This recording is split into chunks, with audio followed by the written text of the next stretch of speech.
मिनश्शैतानिर्रजीम बिस्मिल्लाहिर्रहमानिर्रहीम कुल रब्बी ज़िदनी इल्मा। अस्सलाम वालेकुम, welcome back to biology with Sidra. I am Sidra Saeed. आज हम लोग जैसे कि फ़र्स्ट ईयर का सेकंड चैप्टर डिस्कस कर रहे हैं, बियोलॉजिकल मॉलिक्यूल्स के नेम से है, जिसमें आज का हमारा टॉपिक है इम्पॉर्टेंस ऑफ वाटर। कि आज के लेक्चर में हम लोग देखेंगे कि वाटर की हमारी ज़िंदगी में क्या इम्पोर्टेंस है, क्या अहमियत है, कि वाटर की हमारी लाइफ में क्या इम्पोर्टेंस है। आज के लेक्चर में हम लोग इसे प्रॉपर डिस्कस करेंगे कि वाटर हमारी ज़िंदगी के लिए क्या अहमियत का हामिल है। वाटर को मीडियम ऑफ लाइफ कहते हैं कि हमारी ज़िंदगी का वजूद पानी के बगैर नामुमकिन है। It is also known as the medium of life. इसे मीडियम ऑफ लाइफ कहा जाता है। It is the most abundant inorganic compound होता है तमाम ऑर्गेनिजम्स के अंदर। ये सबसे ज़्यादा क्या होता है कि वाटर मौजूद होता है। ये इनऑर्गेनिक कंपाउंड होता है विच इज़ मोस्ट अबंडेंट, बहुत ज़्यादा पाया जाता है, मोस्ट अबंडेंट होता है इन द लिविंग ऑर्गेनिजम्स के अंदर।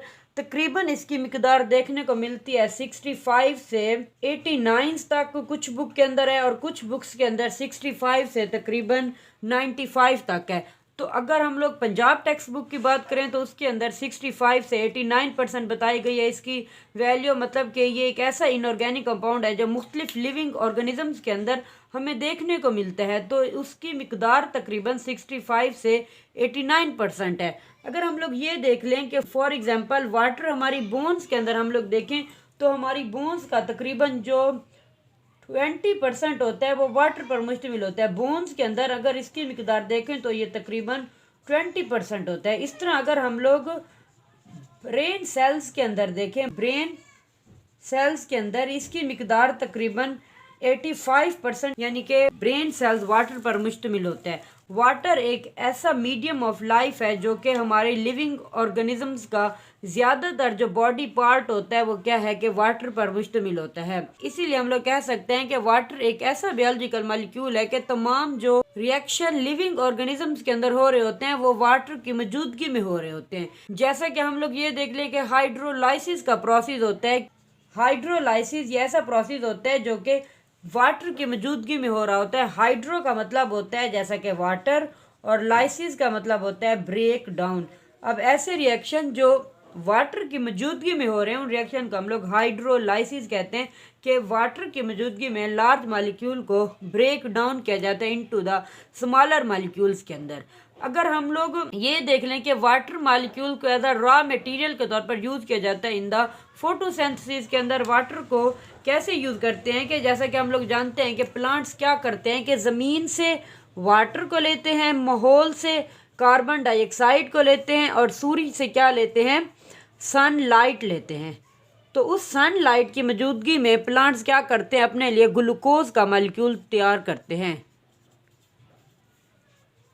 ऑक्सीजन को रिलीज करते हैं साथ साथ, और उसके साथ क्या करते हैं कि वाटर एज आ रॉ मटेरियल होता है। इस साइड पर भी यूज़ होता है, इस साइड पर भी यूज़ होता है कि प्लांट्स भी यानी कि वाटर को यूज़ करके अपनी खुराक तैयार करते हैं in the process of photosynthesis के प्रोसेस के अंदर। प्रॉपर्टीज़ ऑफ वाटर की अगर हम लोग बात कर लें, प्रॉपर्टीज़ ऑफ वाटर के वाटर किन खसूसियात का हामिल होता है। तो सबसे पहले हम लोग ये देख लेते हैं कि water is the medium of life. तो वाटर की जो पोलैरिटी होती है वो बहुत ज़्यादा होती है, यानी कि वाटर हैज़ हाई पोलैरिटी ज़्यादा होती है। इसे हम लोग देखेंगे कि ये पोलैरिटी किसे कहते हैं। इसके बाद वाटर के अंदर हाइड्रोजन बॉन्डिंग मौजूद होती है, ये भी इसकी एक खसूसियात में से शामिल है। हाइड्रोजन बॉन्डिंग रखने वाला ये मॉलिक्यूल होता है। Water has the high specific heat capacity. जो वाटर की हीट कैपेसिटी होती है वो क्या होती है, हाई होता है, हाई हीट कैपेसिटी।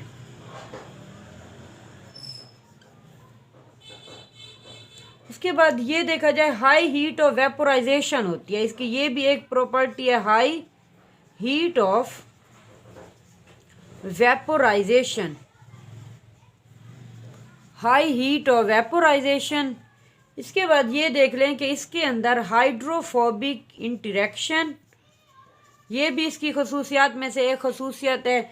इसके बाद आयोनाइजेशन प्रॉपर्टी, आयोनाइजेशन की प्रॉपर्टी भी इस वाटर मॉलिक्यूल्स के अंदर मौजूद होती है कि ये इन चंद प्रॉपर्टीज पर मुश्तमिल होता है वाटर। हम लोग इन्हें एक एक करके डिस्कस कर लेते हैं, जैसे कि हाई पोलैरिटी होती है, हाइड्रोजन बॉन्डिंग होती है, हाई स्पेसिफिक हीट कैपेसिटी होती है और हाई हीट ऑफ वेपोराइजेशन होती है, एंड हाइड्रोफोबिक इंटरेक्शन मौजूद होता है, एंड आयोनाइजेशन प्रॉपर्टी इसके अंदर मौजूद होता है वाटर के अंदर। तो एक एक करके हम लोग इन प्रॉपर्टीज को डिटेल में डिस्कस करते हैं।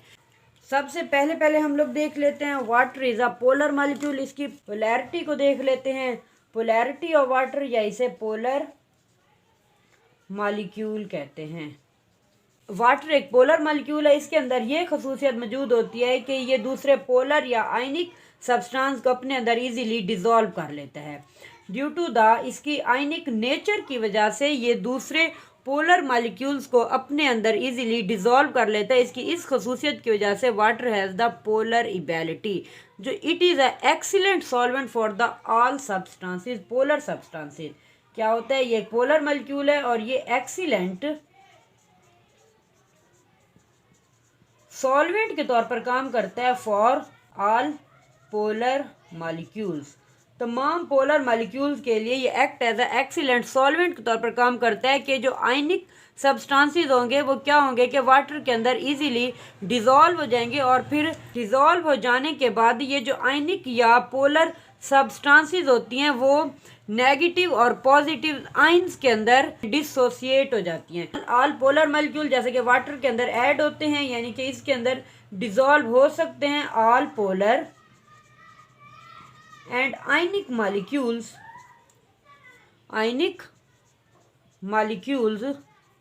can easily dissolve in water।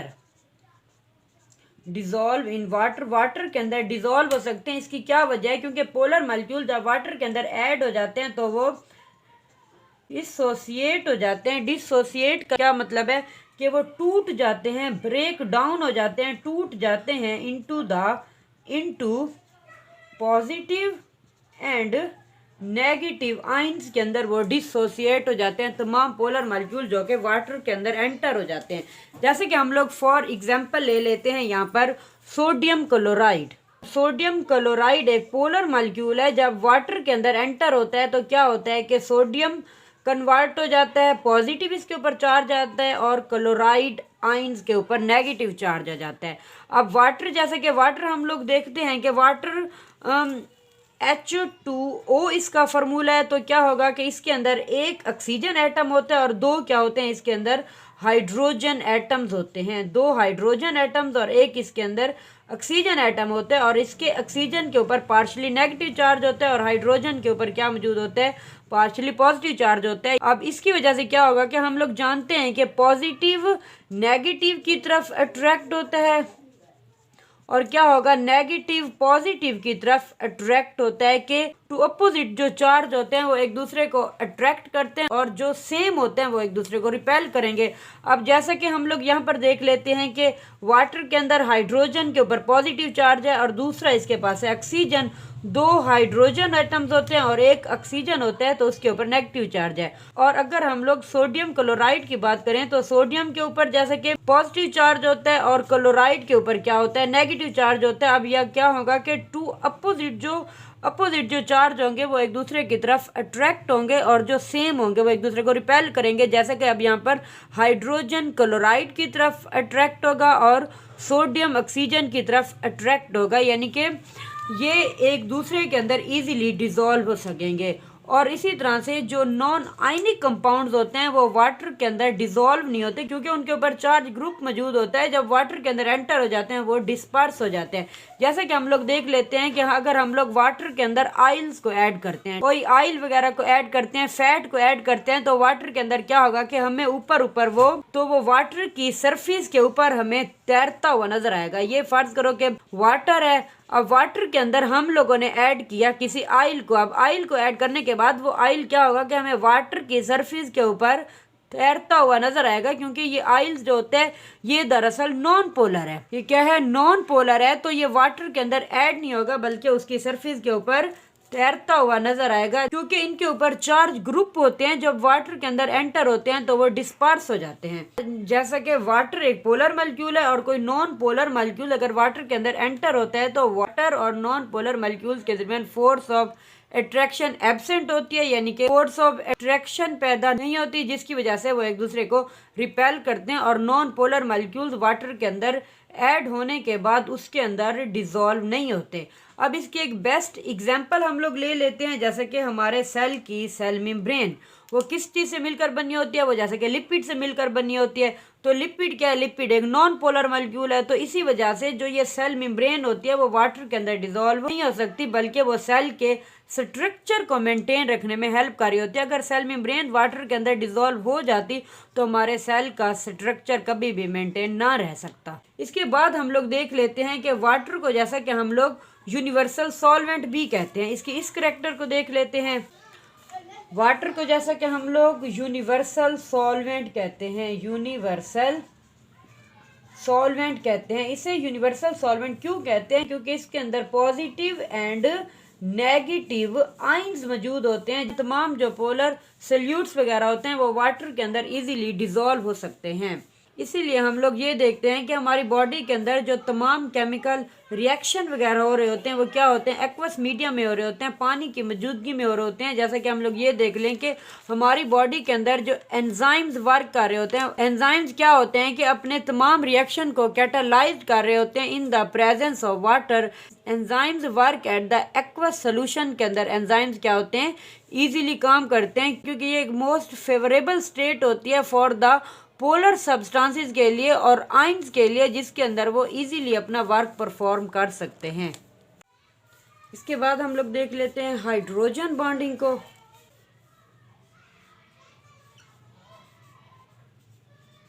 Hydrogen bonding हम लोग ये जानते हैं कि वाटर के ऊपर क्या होता है कि ऑक्सीजन के ऊपर नेगेटिव चार्ज होता है और हाइड्रोजन के ऊपर पॉजिटिव चार्ज होता है। वाटर का फार्मूला H2O है, H2O है। अब यहाँ पर जो मतलब कि नेगेटिव रीजन होगी वो ऑक्सीजन होगी, क्योंकि इसके ऊपर नेगेटिव चार्ज मौजूद होता है, और जो वाटर के अंदर पॉजिटिव रीजन होती है वो क्या होती है, हाइड्रोजन होती है। जैसे कि हम लोग इसे यहाँ पर ड्रा करके देख लेते हैं, ये ऑक्सीजन है, ऑक्सीजन के ऊपर क्या होता है, नेगेटिव चार्ज होता है, और इसके साथ जुड़े होते हैं हाइड्रोजन के एटम्स, जिनके ऊपर क्या होता है, पॉजिटिव चार्ज होता है। अब दो वाटर के मॉलिक्यूल्स के दरमियान हाइड्रोजन बॉन्डिंग पैदा हो जाती है। अब जैसा कि यहाँ पर देखें, ऑक्सीजन और हाइड्रोजन एटम्स के दरमियान यहाँ पर मौजूद होता है कोवलेंट बॉन्ड मौजूद होता है। अब जब दो वाटर के मॉलिक्यूल आपस में मिलेंगे तो वहाँ पर कौन सी बॉन्डिंग होगी, वहाँ पर हाइड्रोजन बॉन्डिंग होगी। जैसा कि हम लोग यहाँ पर एक और ड्रा कर लेते हैं वाटर का मॉलिक्यूल, हाइड्रोजन जैसे कि positive charge, hydrogen positive charge, और ये क्या है, ऑक्सीजन जैसे कि नेगेटिव चार्ज। अब क्या होता है कि हाइड्रोजन और ऑक्सीजन आपस में बॉन्डिंग बना देंगे, जिसे हम लोग रिप्रेजेंट करते हैं डॉटेड लाइन से, और इस बॉन्डिंग को हम लोग क्या नाम देते हैं, इस बॉन्डिंग को हम लोग हाइड्रोजन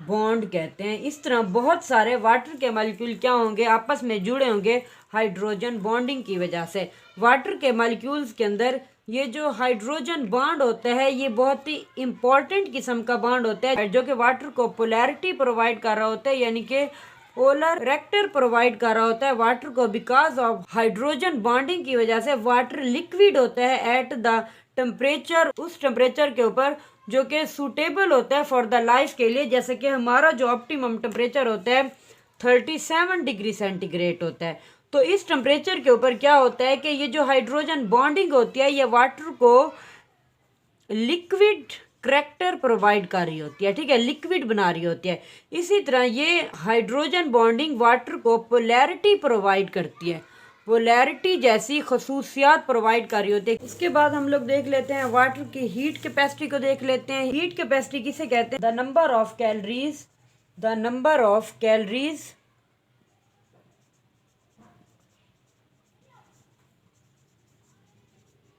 ऑफ कैलोरीज रिक्वायर्ड, यानी कि जितना ज़रूरत होती है, required to raise the 1 gram of water from 15 से 16 डिग्री सेंटीग्रेड के ऊपर 1 ग्राम तक वाटर के टेम्परेचर को रेज करने के लिए जो नंबर ऑफ कैलोरीज रिक्वायर्ड होती हैं उन्हें हम लोग वाटर की हीट कैपेसिटी कहते हैं। जैसे कि यहाँ पर वाटर की जो हीट कैपेसिटी होगी वो क्या होगी, 1 होगी।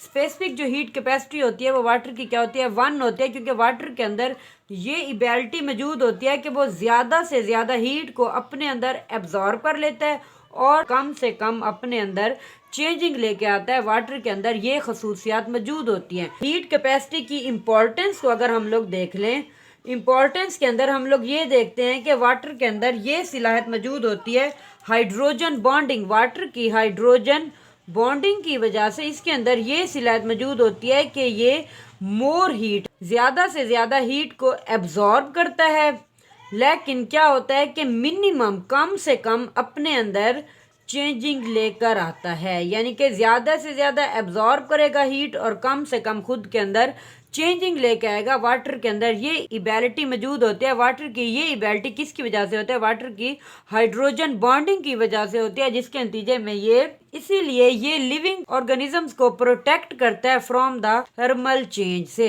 इसे हम लोग क्या कहते हैं, वाटर की हीट कैपेसिटी की खसूसियात की बिना पर इसे हम लोग स्टेबलाइजर कहते हैं, यानी कि थर्मल स्टेबलाइजर। कि ये ज़्यादा से ज़्यादा हीट को तो खुद के अंदर एब्जॉर्ब कर लेगा, लेकिन अपने अंदर थोड़ी सी चेंजिंग लेके आएगा, खुद के अंदर थोड़ी सी तब्दीली लेके आएगा, लेकिन ज़्यादा से ज़्यादा हीट को एब्जॉर्ब कर लेगा वाटर, जिसकी वजह से जो लिविंग ऑर्गेनिजम्स का इंटरनल टेम्परेचर होता है वो मेंटेन रखता है। और यानी कि इसीलिए हमारे जो तमाम जो बायोकेमिकल रिएक्शंस होते हैं वो क्या होते हैं, वाटर की मौजूदगी में टेक प्लेस हो रहे होते हैं। उसके बाद हम लोग देख लेते हैं हीट ऑफ वेपोराइजेशन को। हीट ऑफ वेपोराइजेशन, अब वेपोराइजेशन क्या होता है कि ऐसा प्रोसेस होता है जिसके अंदर यानी कि लिक्विड कन्वर्ट हो जाता है इनटू द गैसियस स्टेट के अंदर। लिक्विड कन्वर्ट होगा इनटू गैसियस स्टेट के अंदर वेपोराइजेशन के प्रोसेस में। अब ये हीट ऑफ वेपोराइजेशन क्या होता है, the amount of heat required to change the 1 gram of water into vapours, यानी कि कितना अमाउंट ऑफ हीट रिक्वायर्ड होगी चेंज करने के लिए 1 ग्राम वाटर को इनटू द वेपर्स के अंदर, उसे हम लोग क्या कहते हैं, हीट ऑफ वेपोराइजेशन या स्पेसिफिक हीट ऑफ वेपोराइजेशन कहते हैं। The amount of heat required to change the 1 gram of water into vapor is called heat of vaporization कहते हैं। इम्पोर्टेंस के अंदर अगर हम लोग देख लें इसकी इम्पोर्टेंस, हीट ऑफ वेपोराइजेशन की जो सलाहियत होती है इससे हम लोग एक तो कैलोरीज के अंदर रिप्रेजेंट करते हैं, कैलोरीज के अंदर हम लोग इसे एक्सप्रेस करते हैं। हीट ऑफ वेपोराइजेशन को कैलोरीज के अंदर एक्सप्रेस करते हैं। दूसरा ये होता है कि अब ये ज़्यादा से ज़्यादा हीट को एब्जॉर्ब करेगा जब वो चेंज होगा लिक्विड से गैस के अंदर। उस स्पेसिफिक हीट को हम लोग हीट ऑफ वेपोराइजेशन कहते हैं।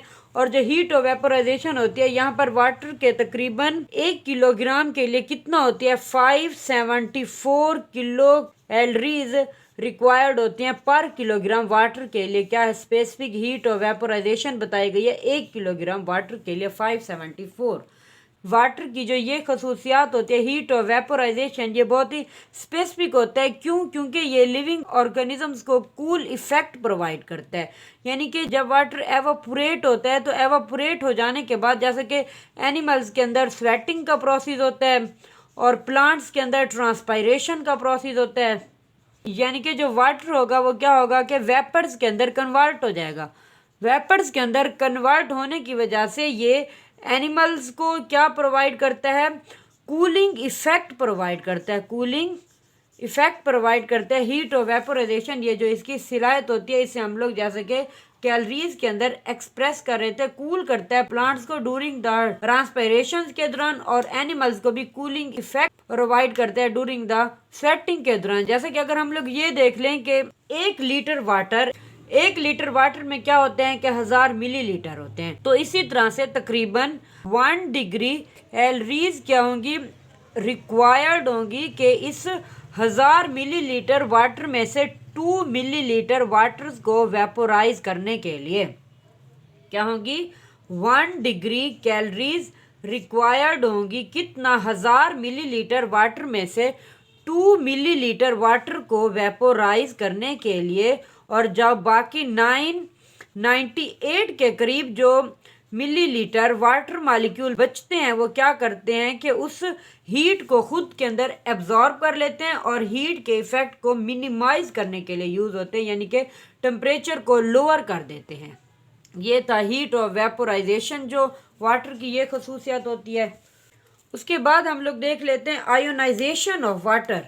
आयोनाइजेशन ऑफ वाटर, वाटर क्या करता है कि वाटर के अंदर ये खसूसियत होती है कि ये आयोनाइज होता है, यानी कि इसके अंदर हाइड्रोजन और हाइड्रोक्सल आयन बनते हैं। अब हम लोग ये वाटर को ले लेते हैं, वाटर क्या होगा कि आयोनाइज होगा, और ये रिएक्शन रिवर्स भी हो सकता है कि ये हाइड्रोजन आयन भी बन जाते हैं, इसके अंदर हाइड्रोक्सल आयन्स भी बनते हैं। ये रिएक्शन रिवर्सिबल भी होता है, लेकिन इक्विलिब्रियम को मेंटेन रखा जाता है। इसकी मदद से तकरीबन 25 डिग्री सेंटीग्रेड के ऊपर अगर हम लोग देखें 25 डिग्री सेंटीग्रेड के ऊपर, तो ये एक हाइड्रोजन आयन्स की आयोनाइजेशन पावर होगी 10⁻⁻⁷ होगी, और इसी तरह हाइड्रोक्सल आयन्स की भी 10⁻⁷ होगी। अगर इन्हें हम लोग ऐड करें हाइड्रोजन आयन्स और हाइड्रोक्सल आयन्स की पावर को, तो क्या होगा, 14 हो जाएगी मोल पर लीटर। मोल पर लीटर। अगर पूरे वाटर को हम लोग देखें, पूरे वाटर की जो आयोनाइजेशन पावर होती है वो क्या होती है, 14 होती है। अगर हम लोग एक एक देखें, हाइड्रोजन की देखें तो वो -7 होगी, और हाइड्रोक्सल आयन्स की देखें तो वो 10⁻⁻⁷ होती है। मोल पर लीटर के हिसाब से यहाँ पर देखा जाता है। इन प्योर वाटर के अंदर ये जो आयोनाइजेशन की करेक्टर होता है वाटर का, ये बहुत इम्पॉर्टेंट होता है, क्योंकि एक तो तमाम रिएक्शन इसी की मौजूदगी में हो रहे होते हैं, और ये यूज हो रहा होता है सेट द पीएच स्केल को, set pH scale in the organisms के अंदर, लिविंग ऑर्गेनिजम्स के अंदर ये क्या होता है कि पीएच मीडियम प्रोवाइड कर रहा होता है, पीएच स्केल को सेट करने के लिए यूज हो रहा होता है। इसके बाद हम लोग अगर देख लें वाटर के अंदर ये खसूसियत मौजूद होते हैं कि water act as a protection के तौर पर काम करता है। प्रोटेक्शन की खसूसियत को देख लें। प्रोटेक्शन, एक तो वाटर जैसा कि लुब्रिकेशन प्रोवाइड्स करते हैं। हमारे जो पेक्टोरल गिल्डल होते हैं, पेल्विक गिल्डल होते हैं, तो वहाँ पर क्या होता है, साइनोवियल जॉइंट्स मौजूद होते हैं, जहाँ पर दो जोड़ आपस में मिलते हैं, जहाँ पर दो हड्डियाँ आपस में मिलती हैं, वहाँ पर एक जोड़ बनता है, जॉइंट बनता है। तो यहाँ पर क्या होता है, स्पेसिफिक किस्म के जॉइंट्स होते हैं जिन्हें हम लोग साइनोवियल जॉइंट्स कहते हैं। साइनोवियल जॉइंट्स के इर्द गिर्द साइनोवियल मेम्ब्रेन मौजूद होती है, जो कि लिक्विड प्रोवाइड करती है, साइनोवियल फ्लूइड को सिक्रीट कर रही होती है, जिसकी मदद से जब उन दो जोड्स के ऊपर मूवमेंट का अमल होता है तो वहां पर क्या होता है कि रगड़ से बचाते हैं और लुब्रिकेशन प्रोवाइड करते हैं। जैसे कि फर्ज करें कि अब ये एक हम लोग बोन बना लेते हैं, ये एक बोन हो गई, ये दो बोन्स जैसा कि बने हुए हैं। तो यहाँ पर अल्लाह ताला ने एक मेम्ब्रेन बना दी है, इसे हम लोग, इस मेम्ब्रेन को क्या कहते हैं, साइनोवियल मेम्ब्रेन्स कहते हैं। अब ये साइनोवियल मेम्ब्रेन फ्लूइड को सिक्रीट करती है, इस फ्लूइड को हम लोग साइनोवियल फ्लूइड कहते हैं। तो यहाँ पर एक माइक्रोस्कोप सा कैप मौजूद होता है, जिसके अंदर, इसके अंदर वाटर की क्वांटिटी मौजूद होती है। इस साइनोवियल फ्लूइड के अंदर, साइनोवियल फ्लूइड के अंदर वाटर की क्वांटिटी मौजूद होती है। और ये साइनोवियल क्या होता है कि जब यहाँ पर इस जोड़ के ऊपर, इस जॉइंट के ऊपर मूवमेंट का अमल होता है, तो ये यहाँ पर लुब्रिकेशन प्रोवाइड करता है और ये रगड़ से बचाता है। उसके बाद ये देखें कि जो हमारे वर्टिब्रल कॉलम होते हैं, तो ये क्या है कि ये हमारी एक वर्टिब्री हो गई, ये दूसरी वर्टिब्री और ये यानी कि इस तरह ये हमारी जो वर्टिब्री होती हैं यहाँ पर इंटरवर्टिब्रल डिस्क मौजूद होती हैं। ये जो दो वर्टिब्री जिस पॉइंट पर आपस में मिलती हैं उस पॉइंट को हम लोग इंटरवर्टिब्रल डिस्क कहते हैं, जिसके अंदर वाटर की क्वांटिटी मौजूद होती है। ये अब वाटर की क्वांटिटी क्या करती है कि इन दो वर्टिब्री के दरमियान में जो इंटरवर्टिब्रल डिस्क मौजूद होती है जिसके अंदर वाटर होता है, जो कि इसे कुशन टाइप स्ट्रक्चर प्रोवाइड करता है और इसे रिक्शन से बचाता है। जब हम लोग मूवमेंट करते हैं तो मूवमेंट के दौरान ये जो इंटरवर्टिब्रल डिस्क होती है यहाँ पर वाटर की क्वांटिटी मौजूद होती है जो कि इसे कुशन टाइप स्ट्रक्चर प्रोवाइड कर रही होती है और इसे किसी चोट वगैरह से, रगड़ वगैरह से बचाती है जब मूवमेंट होती है, क्योंकि इसके अंदर ये सिलाहत मौजूद होती है कि चोट वगैरह को एब्जॉर्ब कर लेती है, अपने अंदर जज्ब करने की सिलाहत रखती है और दर्द वगैरह से बचाती है। अगर हम लोग ये देख लें कि हमारी आइज़ के अंदर जो कि टेयर ग्लैंड्स मौजूद होते हैं, इस पॉइंट के ऊपर टेयर ग्लैंड्स मौजूद होते हैं आइज़ के अंदर, जो कि आइज़ को हमेशा मॉइस्चर प्रोवाइड्स करते हैं। टेयर ग्लैंड्स मौजूद होते हैं जो कि हमारे आई लिड्स को प्रोटेक्ट कर रहे होते हैं रबिंग से, और ये हमारी आइज़ को मॉइस्चर प्रोवाइड कर रहे होते हैं। इसी तरह वाटर क्या होता है कि हमारे लिए बहुत ज़्यादा अहमियत का हामिल है और हमारी लाइफ के अंदर ये बहुत ज़्यादा इम्पोर्टेंस रखता है। लिविंग ऑर्गेनिजम्स का जो वजूद होता है वो पानी के बगैर अधूरा है। अगर इस लेक्चर में से कोई पॉइंट समझ ना आए तो आप लोग कमेंट बॉक्स में कमेंट करके पूछ सकते हैं। Thank you so much for watching my lecture. Next lecture के अंदर इंशाल्लाह हम लोग सेकंड चैप्टर का एक और टॉपिक डिटेल में डिस्कस करेंगे। अल्लाह हाफिज़।